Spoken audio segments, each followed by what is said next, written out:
Hello, folks. Welcome to another edition of Social Media News Live. This is going to be a fun show. We're going to be talking about one of my favorite subjects, AI, and I've got my friend Rich Brooks here. Let's just, because you got to leave maybe a little bit early, let's continue the conversation. So some of you guys may have seen this, and this is pre-show stuff. This won't be in the podcast, but you may have seen the AI avatar that I did of Rich that went out on the thumbnail for the show. And Rich is like, listen, I have never... He even put it on the LinkedIn post. I have never been able to create an AI image like that before. And so I was telling him how, and then we ran out of time. So I'm going to share it with you guys. So what I do it's created in Midjourney.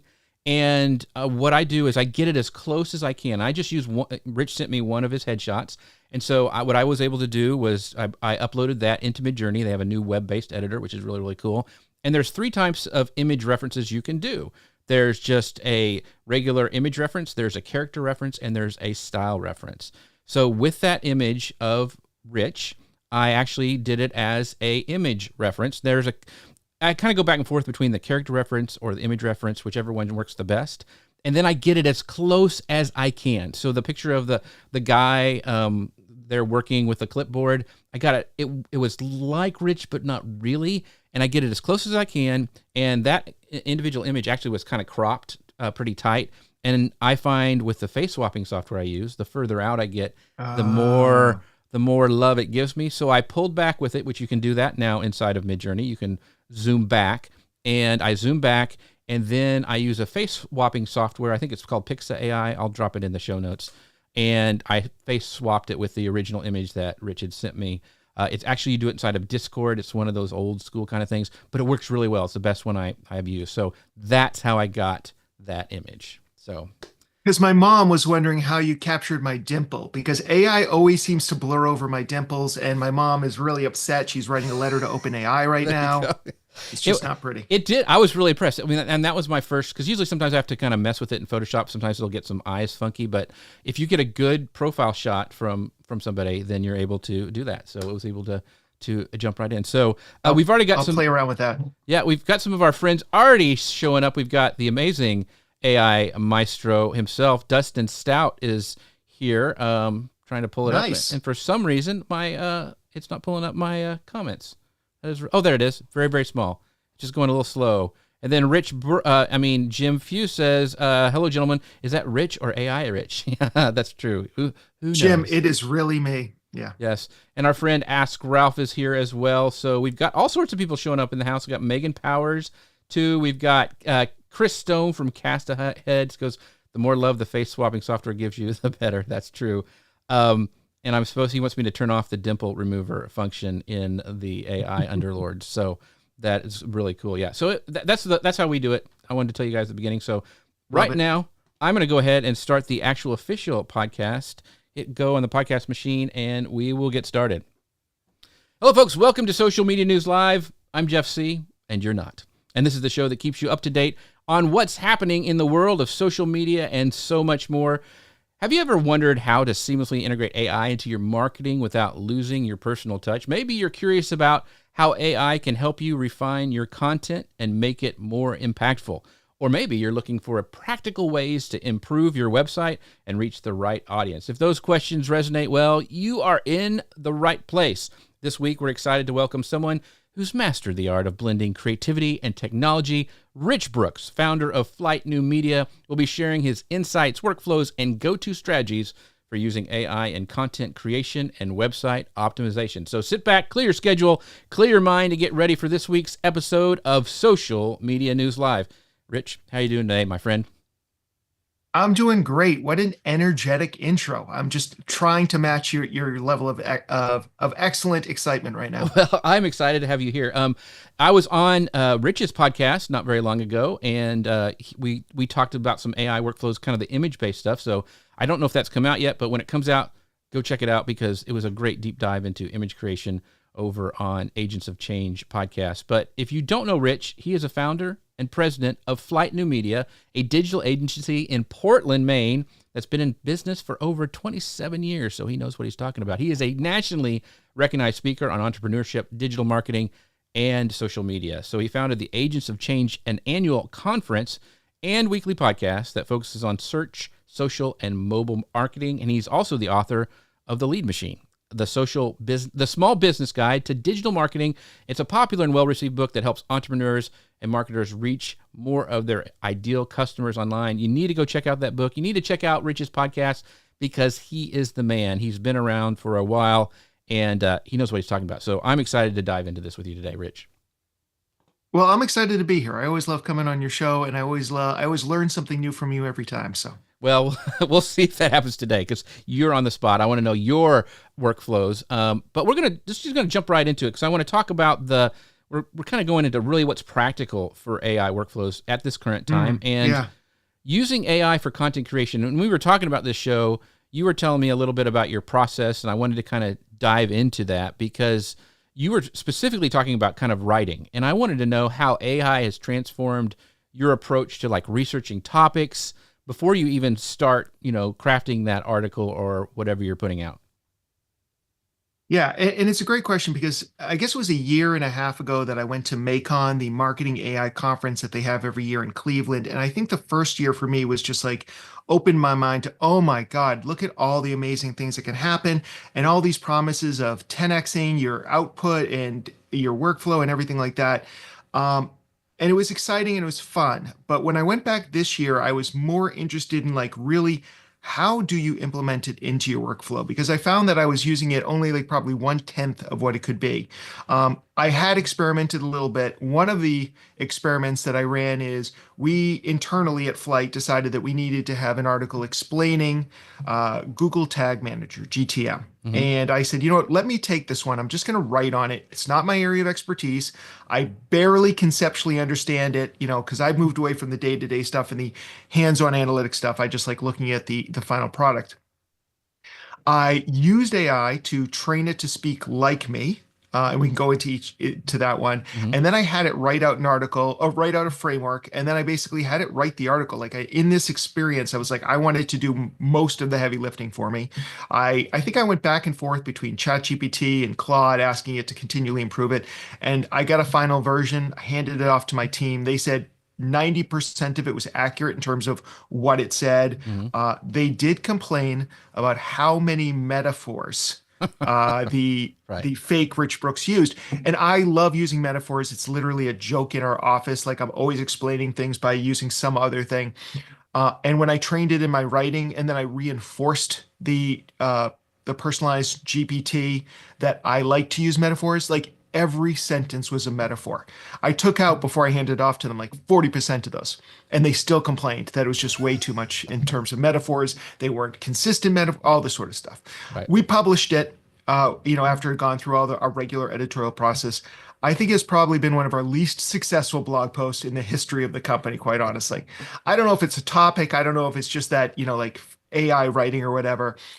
It was a good process to go through to learn about the strengths and weaknesses, Mm-hmm. but it has informed how I write going forward. So we can certainly talk about like right now I'm in the mindset and I have a new blog post coming out that I wrote that kind of talks about my process now. And it's how I use AI right up until the point where I start to write, where I put pen to paper, although that's metaphoric. Mm-hmm. And then as soon as I'm done with what I consider to be my first or second draft, how I use AI the rest of the way. And I'm happy to kind of break that down. My process is ever evolving. I'm not an expert. I'm just a everyday user, and I'm starting to figure out where and when to use it in different ways and how it helps me. And then also how it helps the rest of my team, because we all contribute to the Flight blog at this point. Not everybody has the same voice, obviously. I used to do all the writing for the company. And so how we're starting to implement AI into our processes. Yeah, I would like to dive into that. I would like to okay, new blog article. What's your process? Kind of walk us through like even the research, because I mean, I'm always grabbing new ways to research things using AI, and I'm assuming that you are too. So yeah, take us through that process. So I guess the first step is, are we doing it for ourselves or are we doing it for a client? So Flight New Media is a digital agency. We do a lot of content creation.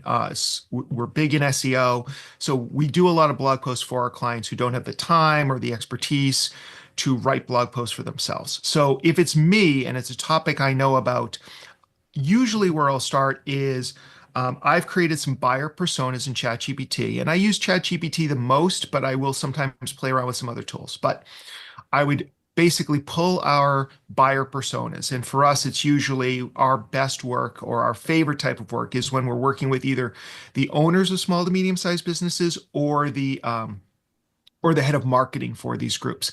So we've created these buyer personas. We understand their pain points. We understand their desires. We understand why they would Google certain things and try and get more information on something. And we want to introduce ourselves and our areas of expertise to these people. So the two things that I think are critically important to good content these days is understanding that buyer persona. So we've talked about that. We get those buyer personas in there. And then also writing in the brand voice. And for me, when I'm writing, I don't worry about that too much because Hmm. Flight's voice is my voice. Right. But, you know, in other situations, you may need to train it up and teach it probably better than I did when I did my original version of what is the brand voice. And there's a lot of different versions out there, but basically you give ChatGPT samples of your writing style.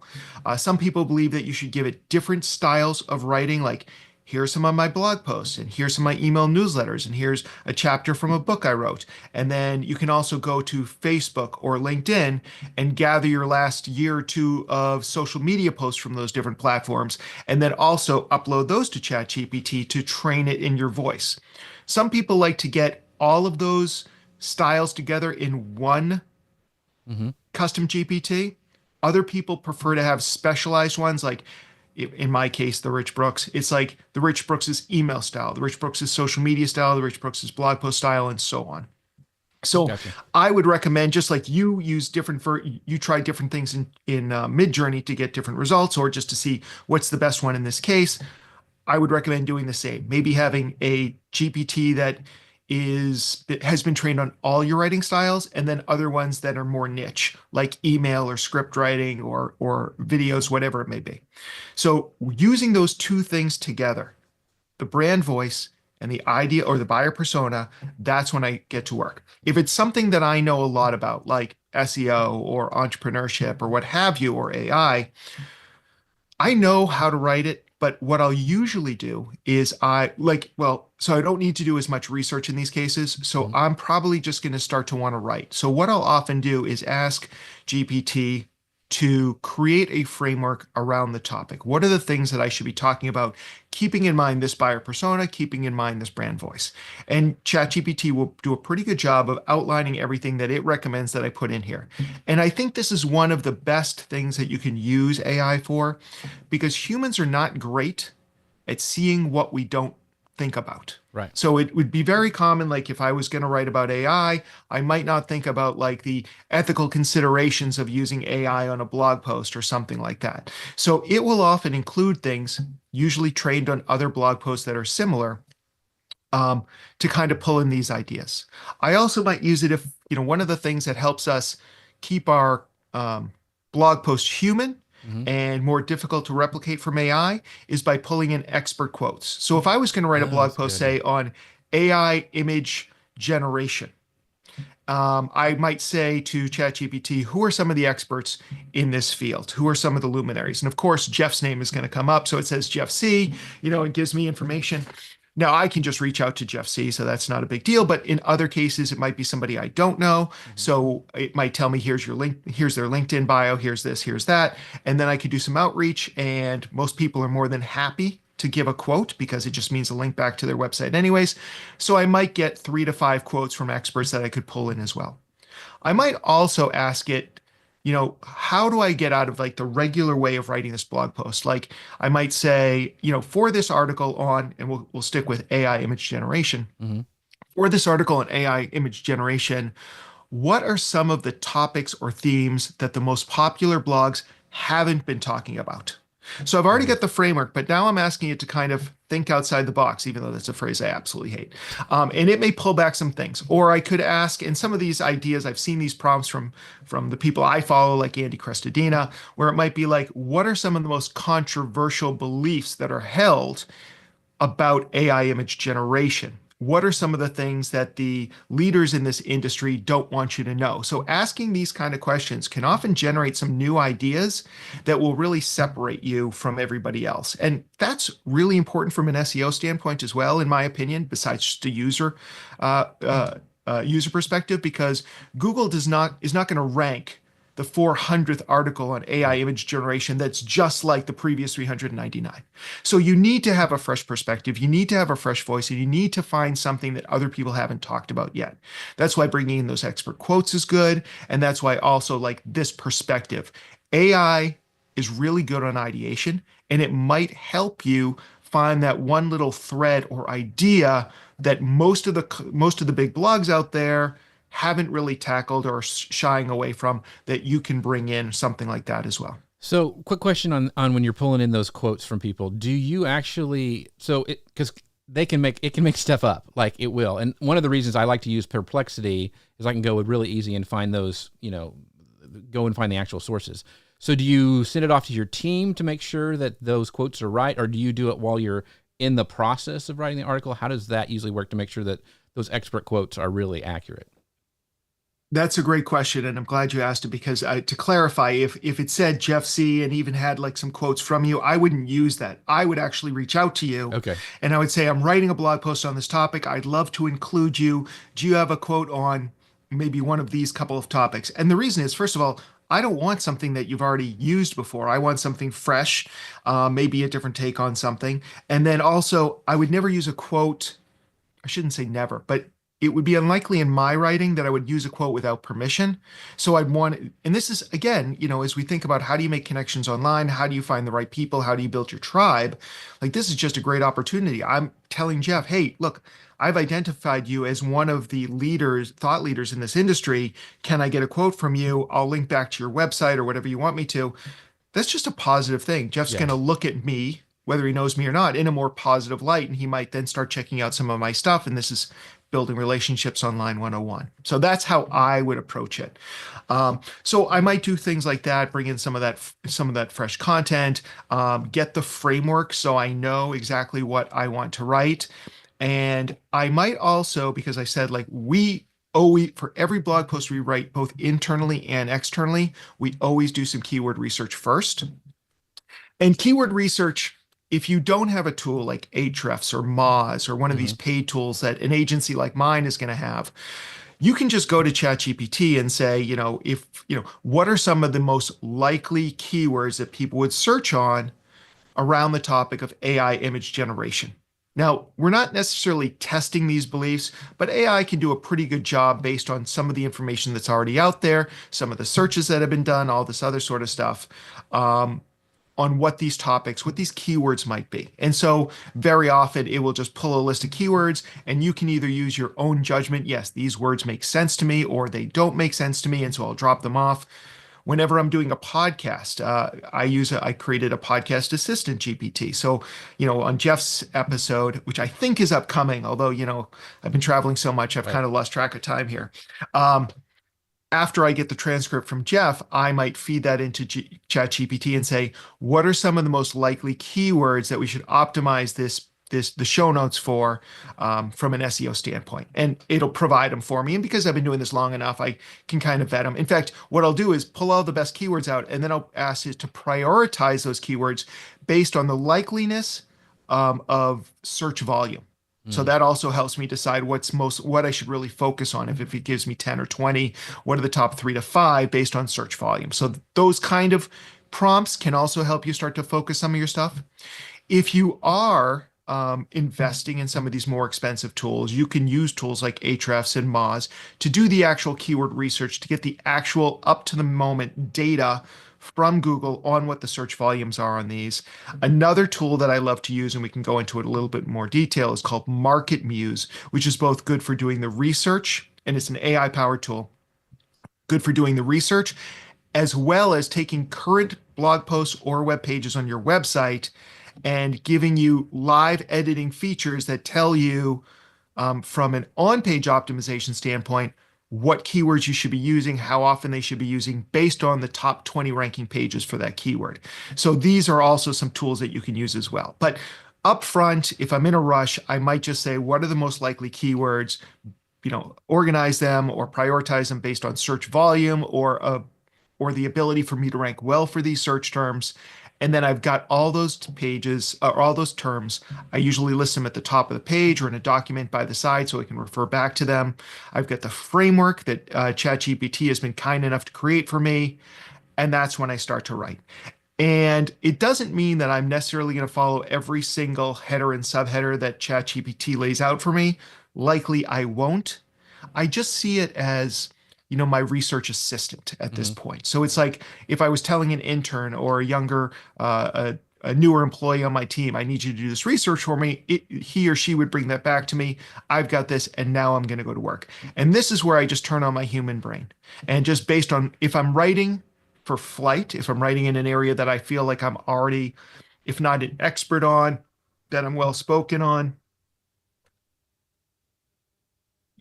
So apologize. I so out of practice, I forgot to shut off my phone. And who Oh, I didn't uses the hear. phone anymore, people? Yeah.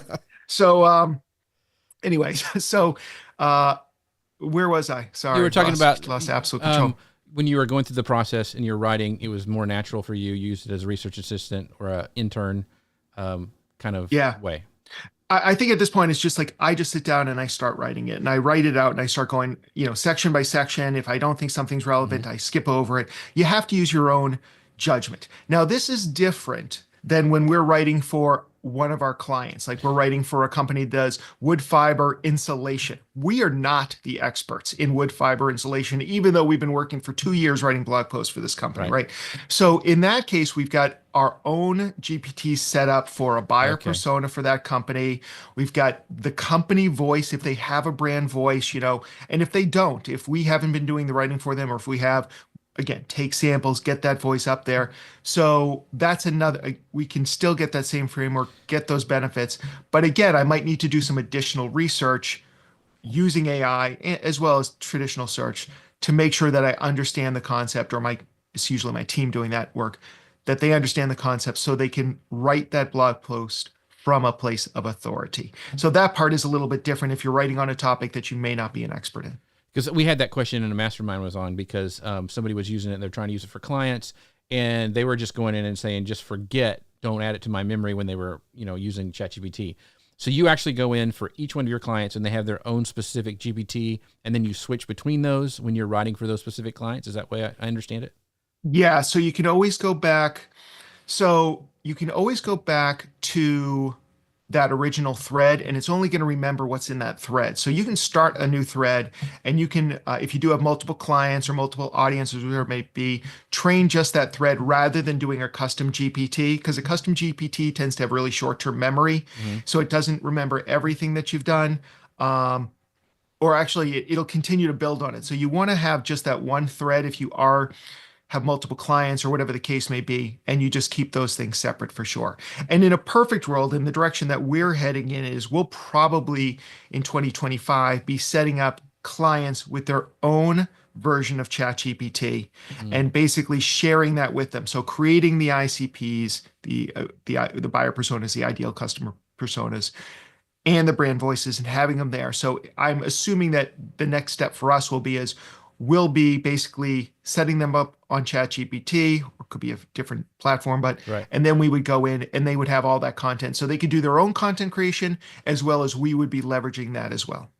So I know, I mean, you have a big monster company with a lot of clients, but for somebody who has a smaller company, you could probably, and I know Dustin's here in the chat, and I know you can set up different personas inside of Magi, which I have used before for different things. So that could be something that you could use as well. I'm pretty sure that would work in that I'm same pretty funnel. sure I'm just starting with Magi. I have it. I haven't used it as much. I love the smorgasbord approach to it where I can try different platforms, Hmm. but sometimes I actually like to be in the platform itself because sometimes it's just easier to work within that platform. Right. So I think there's pros and cons to both. Yeah. And it just depends. It's like Google Drive versus Microsoft Office. Office. Yeah. Like Yeah. whatever flavor you like and you get used to, that's the best one for you. Yeah, but Magi is great for testing it out. I mean, and using them in that way because I mean that's what I tell, especially for image stuff. I always tell people to try that one first. Um, Yeah. Going back, okay, so your article is done pretty much. You've got it for kind of the final draft mode. Do you use AI for polishing it up and maybe finding some new keywords that you forgot, or what's the process after you've got the article complete? Yeah. So once I've done that, and so previously, before we started really integrating AI into our workflow here at Flight, we had a process where once somebody was done with the article, they would hand it off to another employee who would basically act as editor and, kind of go through it and make recommendations, grammar, typos, which happen less frequently because there's AI in everything catching that sort of stuff these days. But, or does this make sense? That sort of thing. But now I'm really trying to get my team in the habit of before you hand it off to somebody else, just run it through ChatGPT looking for recommendations. Mhm. So you can use any AI tool like this and just say, how would you improve this article? And again, give it that original piece of information. I'm writing for, you know, uh, home builders. I'm writing for directors of marketing. I'm writing for whoever my buyer persona is. This is the audience. These are their pain points, and all that information should already be preloaded in there. Mhm. Here's our brand guide. With that in mind, how might you improve this article? And very often it will just spew out a few different things like, and I'm an English major and I think I'm a damn good writer, right? So I would say that out of every 10 things that ChatGPT tells me to do, I'm like nine of them like, nope. Like, not that you're wrong. Maybe that's what, like it says in the famous English books, but I'm like, this is my style of Mhm. writing. I'm okay starting a sentence with and. I'm okay being a little jokey down here, whatever it is. So you ultimately, again, I don't let AI run these things. I just use it as a helper, as an Right. assistant to improve the work that I'm already doing. I might also take it from ChatGPT after it's gone through this, drop it into a different tool like Claude, ask it for any feedback and stuff like that. I've sometimes gone back and forth 2 or 3 times, keep on saying, how would you improve this? Make the changes. How would you improve this? Back and forth, just to see if I can really refine this. I think there's only so much you can do before these AI tools just start making stuff up to give it Right. you some sort of feedback. Right. But I get it to a point where I'm comfortable with it. And one of the problems we have as writers is we know the topic. So we write it, and there's assumptions that we assume everybody knows that they don't. And that's a really good use of AI too, because we may make some cognitive jump. This is a strange example, but years ago, I remember reading an article about cookbooks from the revolutionary times in America. And they would often say things like, cook a squirrel. Like that was the Right. instructions. Right. Now, like these days, we'd be like, all right, first of all, where do I source these squirrels? Probably everywhere. But it's like, and then how do you, like, what are the styles? But back then, this was just information that everybody knew, so you didn't have to say it. When we're writing, we think everybody knows that GTM is short for Google Tag Manager, or we think that everybody knows, what kind of insulation this is. And they don't a lot of times. And so using AI to kind of find the gaps in there, that can also be very helpful too. And it can find some other problems. And then another thing you can do, if you love SEO the way that I do, you might say, let's go back to these keywords. Based on these keywords, find places within the content that could be further optimized around these keywords or semantically related keywords. Provide me the original quote and then, or the original section, Mhm. and then provide me the recommended improved section. And even if you're somebody like me who's always thinking about SEO in the background, there are plenty of missed opportunities. It doesn't mean you want to cram all your keywords in there or anything like that, but there's opportunities that we miss that are totally appropriate for putting some of those keywords or semantically linked keywords in there. So that's another thing you can go through. Or if you have a tool like MarketMuse, you can drop that article into MarketMuse, tell it, what you're looking to rank well for, and it will take a look at the top 20 ranking pages through Google. And same as before, it will tell you based on these 20 pages, this is what Google's looking for if you want to rank on, near the top. Here's the average length of the posts that are being ranked here. Here's the keywords that are being used, the related keywords that are being used, all these different sort of things. And what's nice about MarketMuse is you can literally edit the article right there in MarketMuse, and there's almost like this scorecard running down the side of the top 20 results keywords, how often they're used by average and how often you're using them. And literally, as you're updating your page, you see those numbers coming closer. You see your overall page score going up, hopefully, until you get to a point where you think, like, I can now compete on the same level as these other articles. There's a lot more to SEO than this. So just because you get a higher score than the number one result does not mean you'll be the number one result. But the bottom line is for on page optimization and for making sure that the keywords, the length, the intent of that article are relevant for the type of keywords you want to rank well for, that's a great AI powered tool to use on that end as well. Awesome. Well, you mentioned cooking squirrels, and I'm from East Texas, so most of my neighbors, they probably still have those cookbooks because it's, when spring comes, the squirrel population kind of dies down around here. But super interesting. I want to come back because I want to talk about kind of the final touches. But I was so excited to talk about images before that I forgot to mention our amazing sponsors here on the show, and that is our friends over at Ecamm. You can find out more about them at ecamm.com/Jeff. Save 15% on your first purchase by using the code Jeff15. And by the way, folks, they've got a contest going on right now. There's 10 more days. They're giving away one of those shiny new M4 Mac Minis. So if you would like to enter for a chance to win that, you can go to ecamm.tv/giveaway. They got a bunch of other stuff also on top of that Mac Mini. So if you want to go there, 10 more days, ecamm.tv/giveaway. So go over there and check out my friends at Ecamm's contest. Rich, going back to images, because, okay, you got the blog finished. You've kind of run it through again to see if you've missed anything.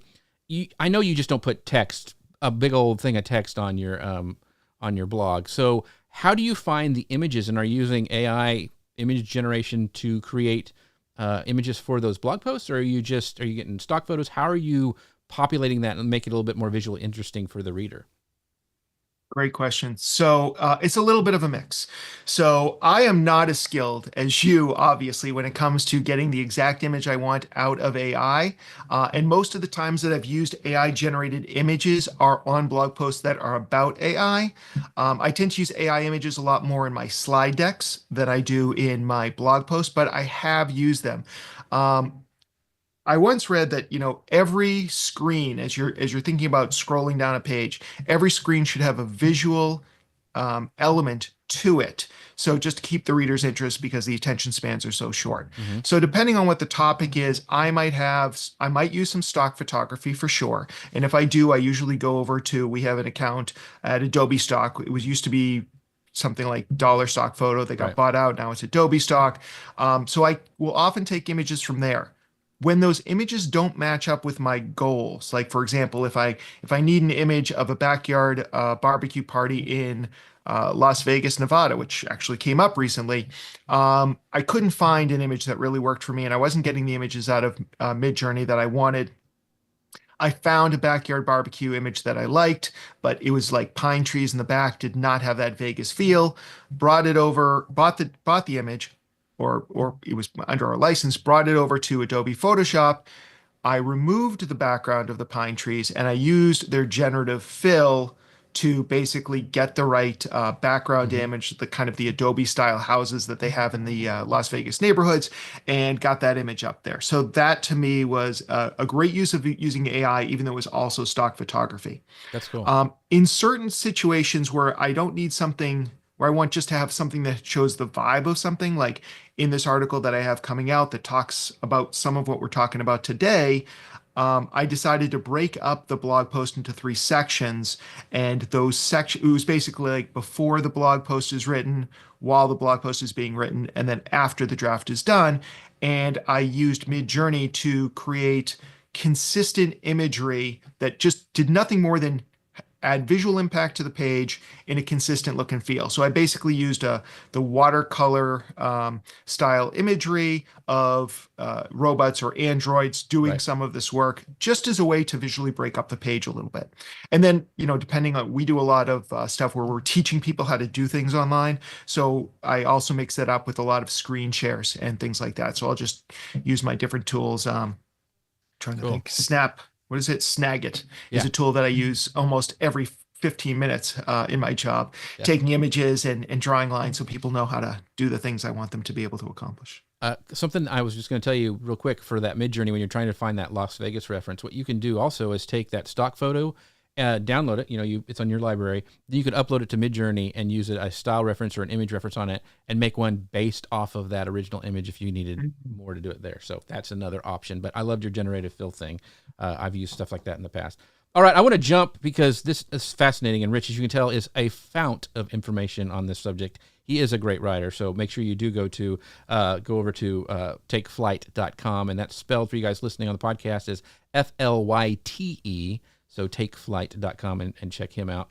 I want to talk about website optimization. We've kind of talked about it a little bit with some of the SEO stuff, but I really want to focus in because I know a lot of creators who are watching this show and are listening to this need help with their landing pages. And you had mentioned in our conversation that you're using AI to optimize landing pages. So can you kind of walk us through that process and the tools that you use for that? Yeah, absolutely. So it's not just landing pages, it's really any page on your website. And the reason why businesses hire us at the end of the day is literally to generate more leads and sales for them online.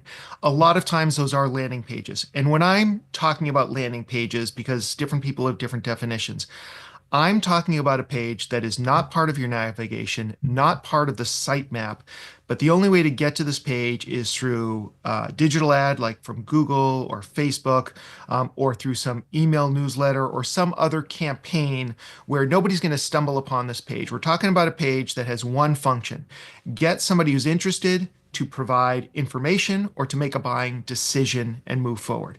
So some of the things like this is I'll kind of, I'm going to change the names to protect the not so innocent kind Right. of a thing. But, so we were working with a client recently and they were unhappy because they're not getting the sales that they were hoping for. And I took a look at their analytics and I could see that ever since we took over their Google ad campaign, we were tripling the amount of visitors to their landing page. And so it's frustrating for me because I'm looking at my team, we go through this. It's like we're doing all the right things. We're driving the right type of traffic based on the type of searches that we had identified. They get to that page and the conversion rates just plummet. So in my mind, I'm not saying that it's the fault of the landing page, which we didn't design, but I'm like, that's the next hypothesis we need to test. Like that's the approach that I take. Like be curious, not judgmental. I'm not saying there's something wrong with your page. I'm like, let's try and find out if we can make some changes, if we can improve that conversion rate, get your sales teams more meetings. So one of the things that we've done, and I don't have a happy ending to the story because it just happened, but this is the process that we go through. So yes, I can take a look at a landing page and I have enough experience to see some obvious things that are going on. But these days I find a much faster way is, like you said with the image, there's a couple of different approaches I can take. If you have the paid version of ChatGPT, you can give it a URL. And so ChatGPT can go visit that page as a visitor.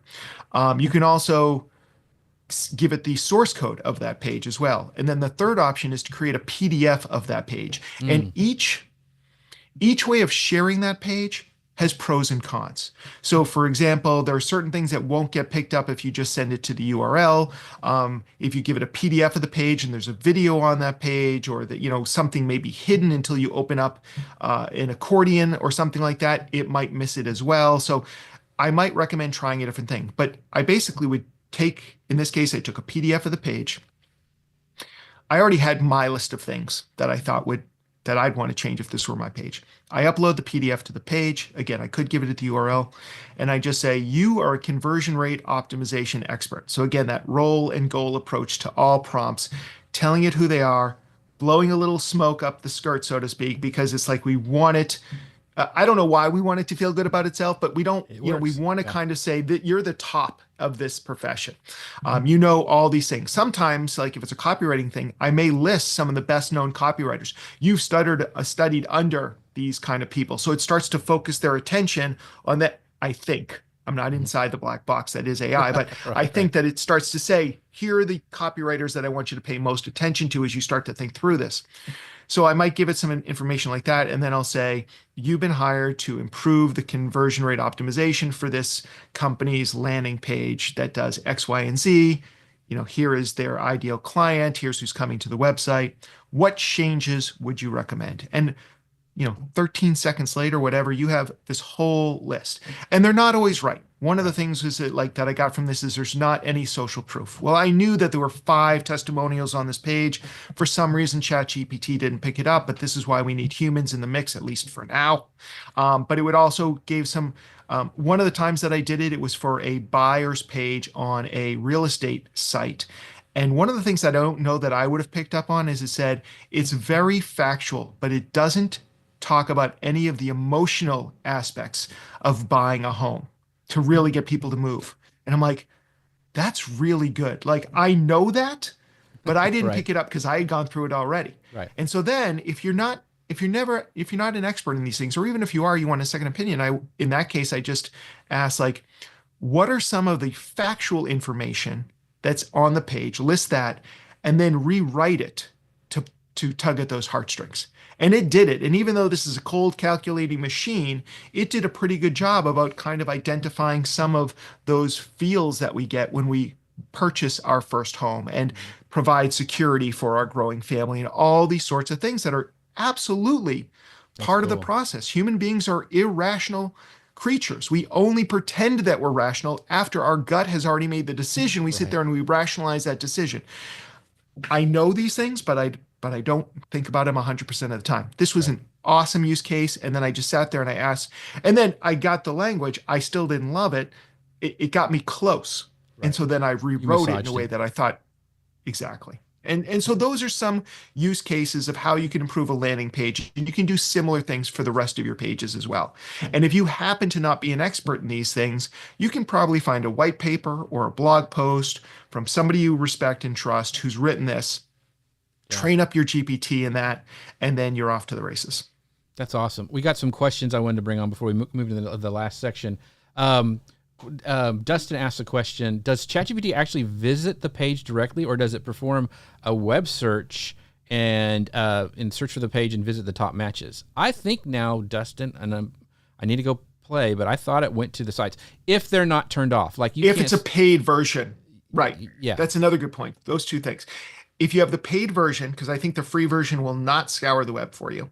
And again, if they have robots turn, or if there's an A in the robots.txt file, you can say no AI. It Hmm. doesn't always work, but I would never do that because from my standpoint, the more visibility I have, the better. And actually, the most recent episode of my podcast was interviewing this guy, Will Reynolds, brilliant SEO, uh, search engine optimizer, and he talks a lot about how much traffic AI may or may not be stealing from search, and also the traffic we're already losing because of that AI overviews on Hmm. Google, Hmm. and then kind of like how to think about it and approach it in a way that's going to continue to grow your business. But anyway, so that's a great episode for people who also love AI and SEO. But that Cool.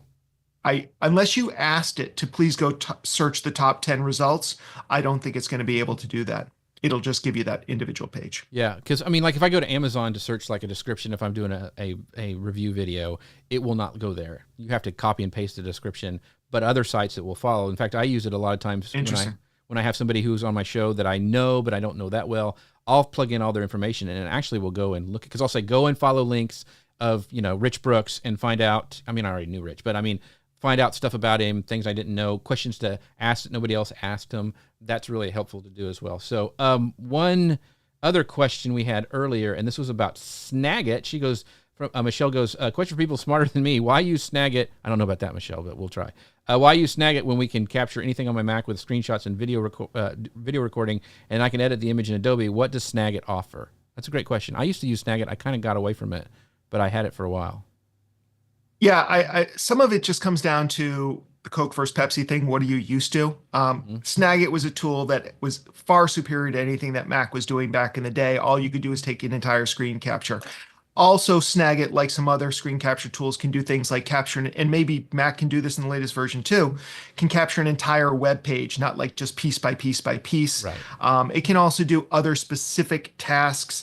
So that's the tool that I use for still images. It does capture video too, but I tend to use uh, what is it? ScreenFlow Pro. And again, maybe Ecamm does this. I'm less, I don't know all Right. the bells and whistles that Ecamm has, but if they do, you should use Ecamm because they sponsor the show. That's right. So yeah, that's the reason why I use it. I wouldn't say that I'm using screen captures all the time. There's a lot of tools specifically built. I've even pre-programmed some of the ways that I want images on the flight blog to look like 1 pixel borders with a drop Mm-hmm. shadow. So I can just drag and drop and I get it exactly the way I want. So if you're using a tool so much like that, sometimes it makes sense to get the specialty tool because you'll just be more efficient with your work. If you're doing 1 to 2 screen captures a month, no, I wouldn't Right. probably use it. Yeah, it's a great program. I highly recommend it. Screen. Snagit is the one we were talking about, and I'll drop that in the show notes down below. Um, Kind of this, you touched upon it here, and before, I know you got to go a little bit early, but you mentioned this, and we kind of talked about it a little. I can't remember if it was offline or not, but there's a big concern. I have some friends who get a lot of their income from traffic to their site, like they've monetized it through Mediavine or something like that, and across the board, they're seeing their traffic diminish, and it's because of this AI snippets. Like I even me, I'm going and see what the AI snippet is, and I'm not scrolling down the page or clicking on links. I'm kind of getting what the info is that I need really quickly. How is that affecting people like you who rely on SEO more than probably the normal agency? What are you doing to combat it? Because I'm really interested, because I think search has got to change completely, but tell me I'm wrong. Tell me I'm right. What are your thoughts on the No, future with this? right. Search is absolutely changing, and across the board, we're seeing less traffic year over year. So AI is just the latest problem when it comes to getting traffic from the search engines. Early on, social media, all the social platforms tried to keep you on those platforms like it was like a Vegas casino. There's just, you can't even find the out. Right. Where search, especially Google, was all we're going to do is we're going to get you to where you need to be, right? But now Google has changed the game a little bit. And we've seen traffic drop off for a while. If you had a website that was all about like gifts, gift giving, and so all of your content was around like, when is Valentine's Day 2025? Mm-hmm. You've already lost that race. You lost that race a decade ago because Google started giving people the answers for simple queries like that right on the page, so you didn't have to visit it. In fact, there's a term called zero-click searches, and the percentage of basically searches that don't result in a click, either because people didn't find the answer and did another search, but more likely because the answer was in the top part of the page and they didn't need to dig any further. So a lot of those type of websites took a huge hit then. But now we've got searches like, with the AI overviews. And so I do a search and I get an answer. I don't need to click on the links to go to the sources that Google just sourced, which sucks if you're that source, right? Right. Because now Right. you're losing all that traffic. I don't know that there's a way of getting that traffic back, quite honestly. And actually, Will Reynolds in that interview talks a little bit about that. He talks about really leaning a little bit more into social media, something I had moved away from for a while because I just wasn't seeing the results that I wanted out of social media because I'm very ROI driven.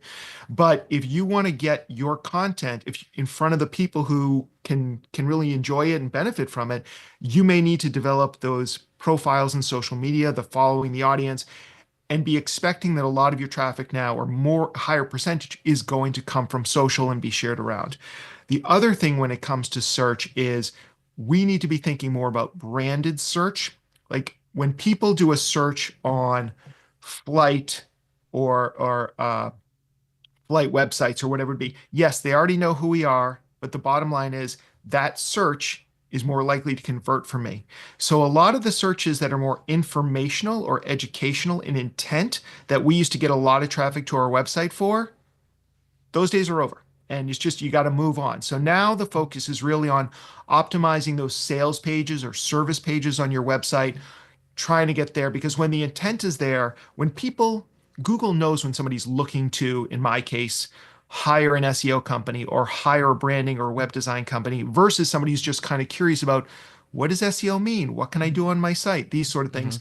Those informational ones that I used to get a lot of traffic for, that has dried up quite a bit. But the people who are looking for a company to do that for them, that traffic is still coming into my website.